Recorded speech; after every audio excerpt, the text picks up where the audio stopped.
By Washington standards, this turnout of several hundred defenders of gun rights wasn't too impressive. Cast about me after the work we've done. And these were the only firearms anyone actually brandished, non-functioning replicas of the muskets that American patriots used in their war for independence 2 centuries ago.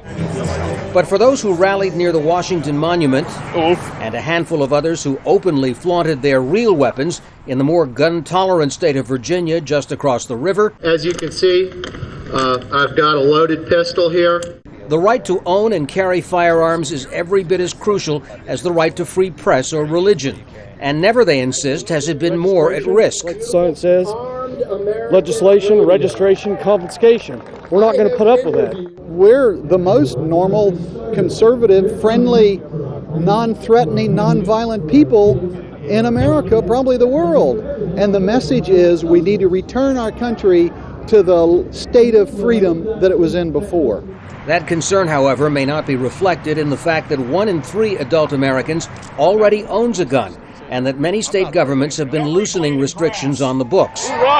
In Barack Obama's first year in office, Americans bought a record 14 million guns, and Obama signed legislation legalizing gun carry on national parkland and aboard trains. Nevertheless, this crowd regards the president with extreme suspicion. What one hand says he's doing, another hand's doing the opposite. And I don't feel like he's to be trusted. And a lot of other people feel the same way.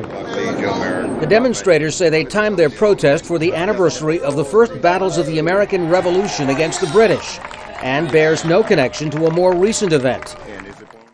It was on the same day 15 years ago that Army veteran Timothy McVeigh, angry with the U.S. government, blew up the building housing the FBI offices in Oklahoma City, killing 168 people.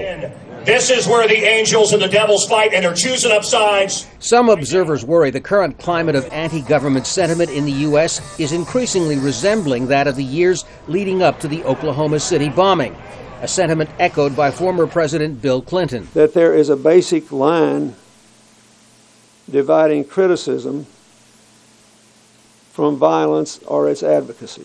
You have to think about the echo chamber in which your words resonate. At this rally, speaker after speaker blamed the Obama administration for putting their rights in jeopardy. Completely corrupt, completely unconstitutional, that the system of government in Washington, D.C.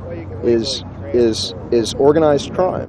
But they expect to translate their discontent into votes, not violence. Tom Ackerman, Al Jazeera, Washington.